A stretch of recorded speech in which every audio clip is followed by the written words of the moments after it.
नमस्कार, डिकोडर में आपका स्वागत है। आज हम चर्चा करेंगे रानी दुर्गावती की।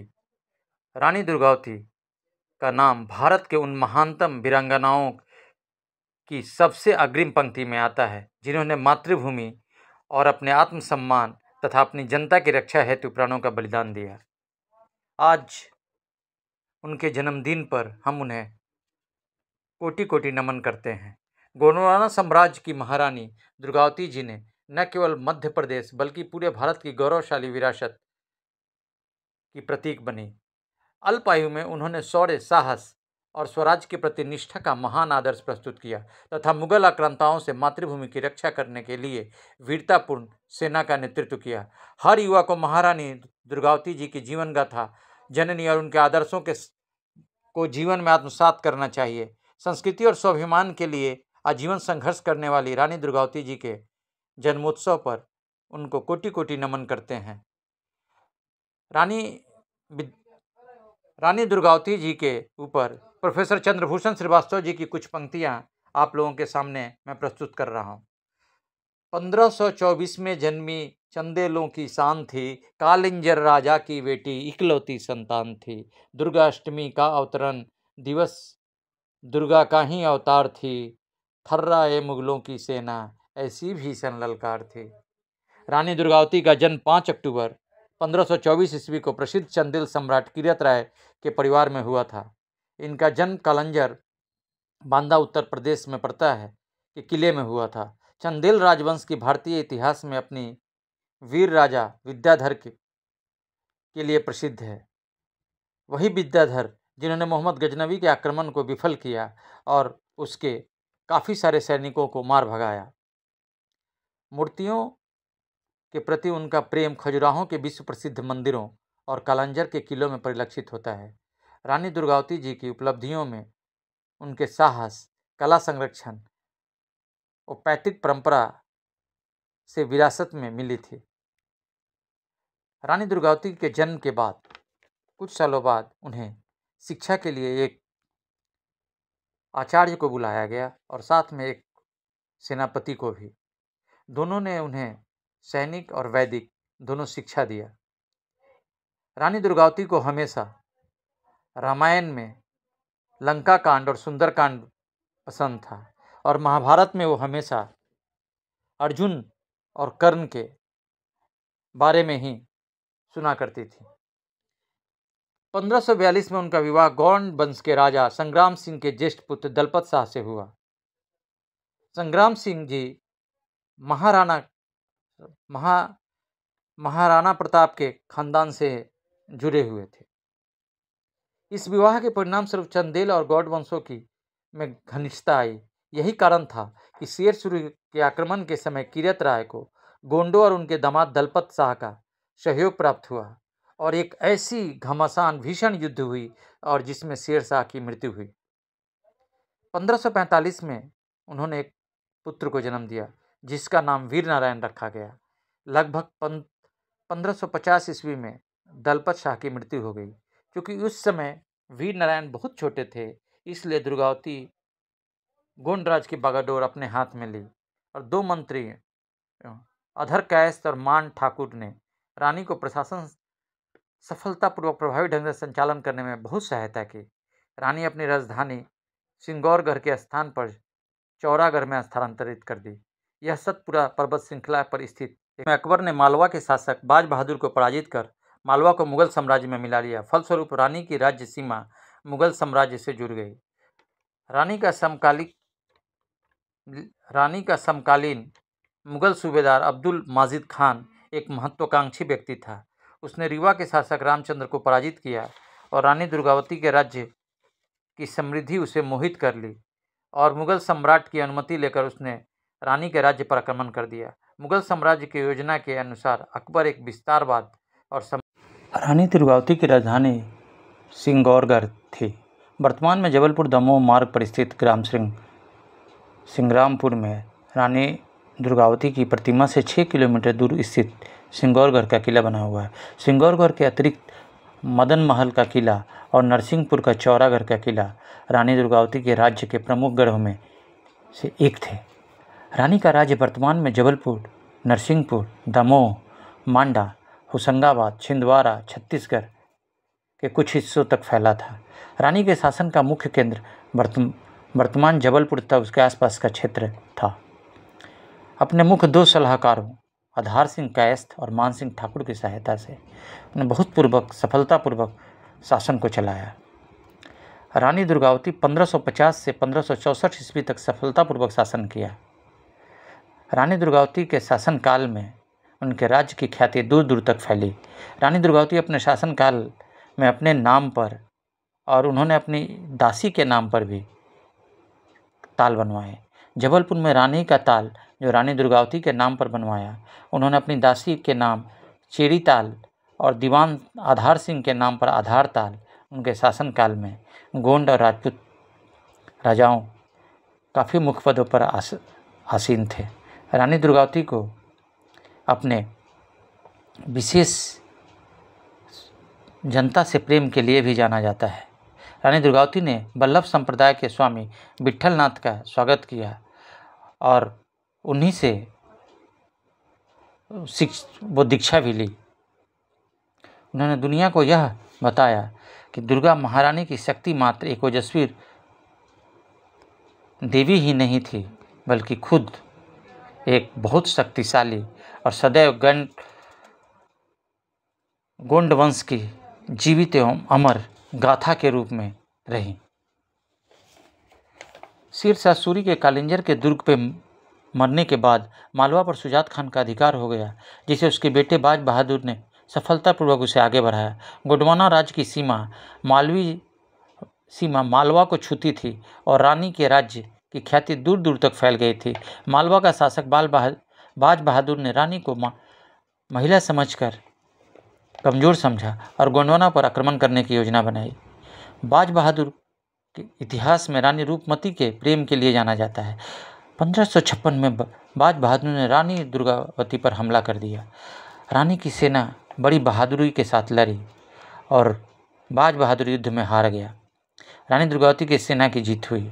युद्ध में बाज बहादुर का इतना नुकसान हुआ कि वह फिर से दोबारा कभी भी मालवा की तरफ देखा नहीं और इस युद्ध के कारण रानी का नाम और प्रसिद्धि और बढ़ गई। 1562 ईस्वी में अकबर ने मालवा पर आक्रमण किया। मालवा के सुल्तान बाज बहादुर को परास्त कर मालवा पर अधिकार कर लिया। अब मुगल साम्राज्य की सीमा रानी दुर्गावती के राज्य की सीमाओं को छूने लगी थी। वहीं दूसरी तरफ अकबर के आदेश पर उसके सेनापति अब्दुल माजिद खान ने रीवा राज्य पर अधिकार कर लिया। अकबर अपने साम्राज्य को और अधिक बढ़ाना चाहता था। साथ ही अकबर जैसा उसका स्वभाव था, अय्याश, निर्दयी और अपने हरम में बहुत सारे हिंदू रानियों को रखने का जो उसके दिल में एक अरमान थी, वह उसकी कुदृष्टि रानी दुर्गावती पर भी थी। इसी कारण वह गोंडवाना साम्राज्य को हड़पने की योजना बनाने लगा। उसने रानी दुर्गावती को संदेश भिजवाया कि वह अपने प्रिय सफ़ेद हाथी सरमन और सूबेदार आधार सिंह को मुगल दरबार में भेज दे। रानी अकबर के मंसूबों से भली भांति परिचित थी। उसने अकबर की बात मानने से सख्त इनकार कर दिया और अपनी सेना को युद्ध की तैयारी करने का आदेश दिया। इधर अकबर अपने सेनापति आसफ खान को गोंडवाना पर आक्रमण करने का आदेश दिया। आसफ खान एक विशाल सेना लेकर रानी पर आक्रमण करने का तैयारी कर चुका था और वह इसमें आगे बढ़ा। रानी दुर्गावती जानती थी कि उनकी सेना अकबर की विशाल सेना के सामने बहुत छोटी है।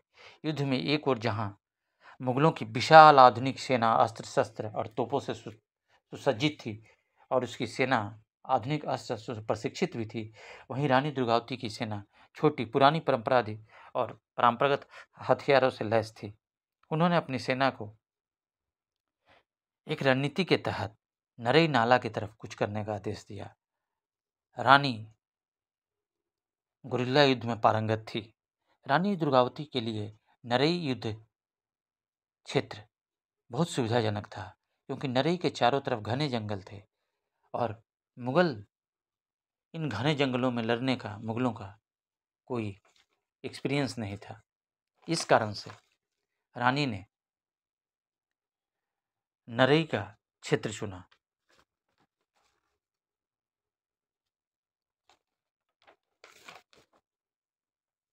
युद्ध बहुत कठिन था।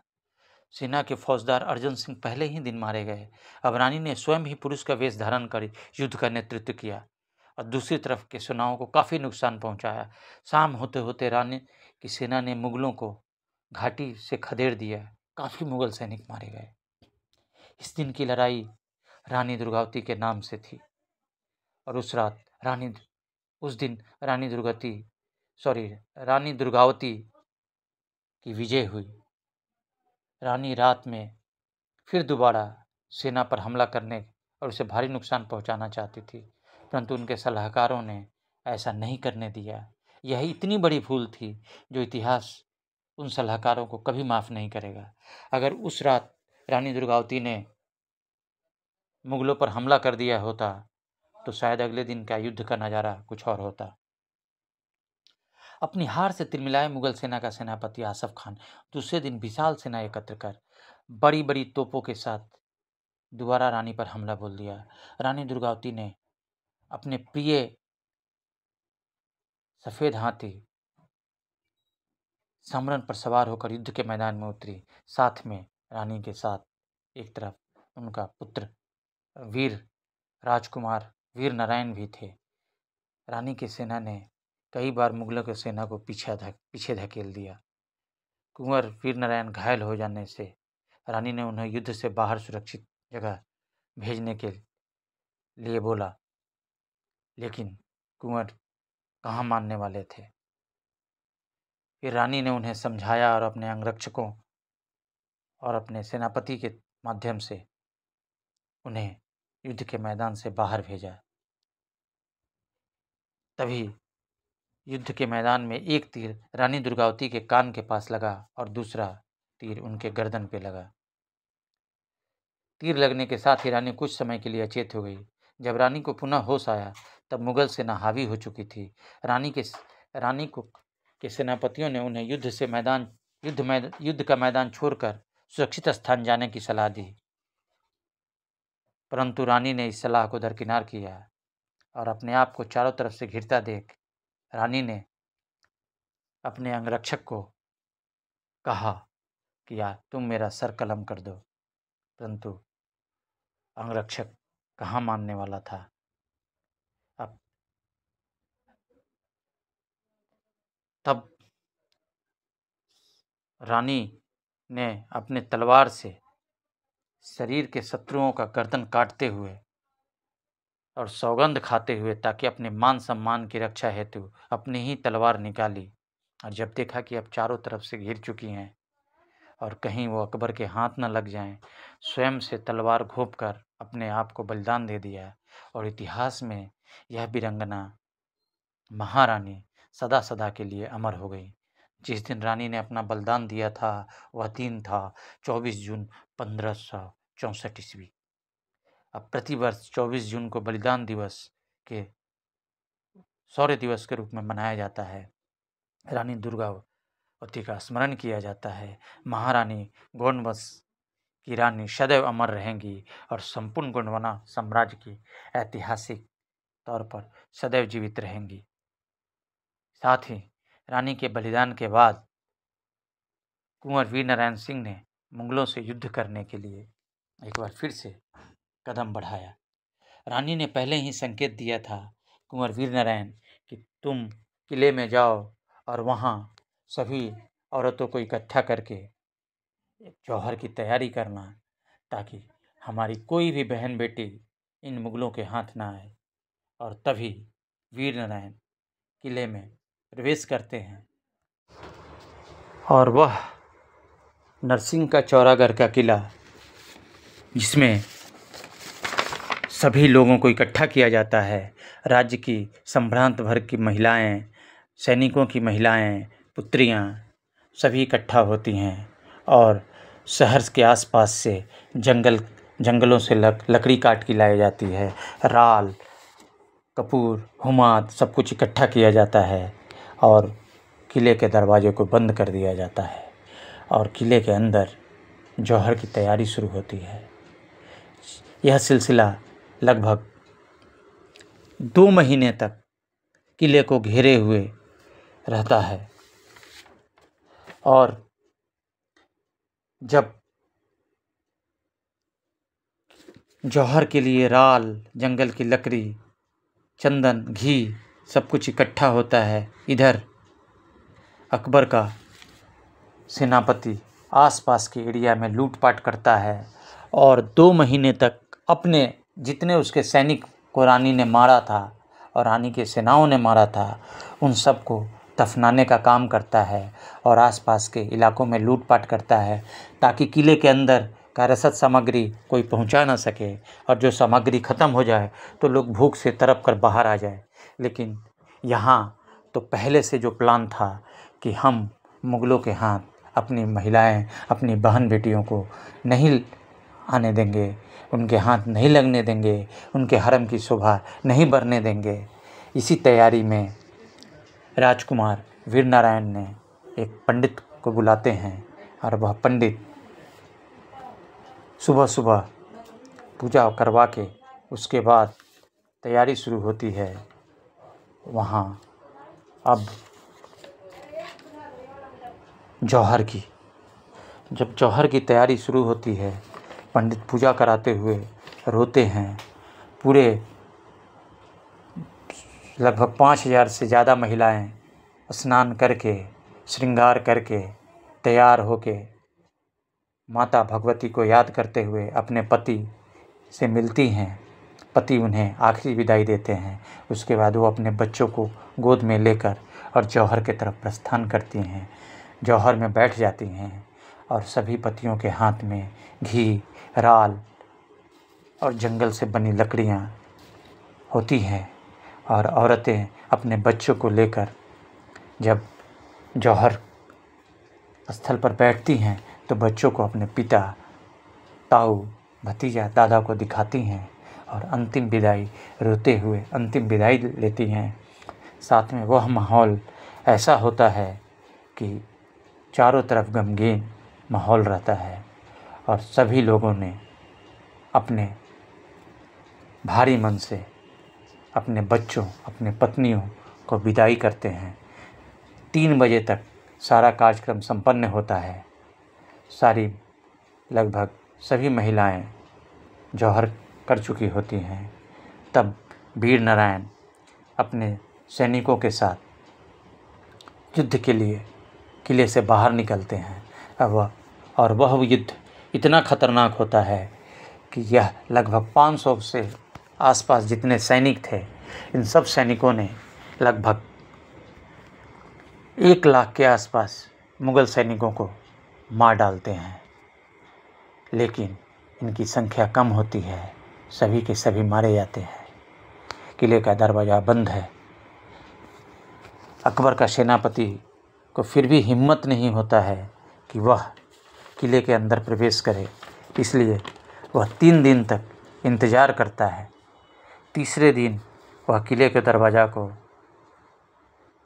अपने सैनिकों से कहता है कि दरवाज़ा खुलवाओ। और दरवाज़ा खोलने के समय जब दरवाज़ा खोला जाता है तो सिर्फ 3 लोग होते हैं और 3 लोगों में एक पंडित, दूसरा सेनापति, और ये 3 लोगों ने भी उस समय बड़ी दृढ़ता के साथ और लड़ाई किया और मरते दम तक उनको किले के अंदर प्रवेश नहीं करने दिया। लेकिन जब सेनापति किले के अंदर प्रवेश करता है तो देखकर स्तब्ध रहता है कि अकबर के हरम के लिए एक भी नारी वहाँ उसे नहीं मिलती हैं। वह उदास होता है और साथ ही इतनी ज़्यादा संपत्ति वहाँ से इकट्ठा करता है कि अबुल फजल ने अपने कहानी में लिखा है कि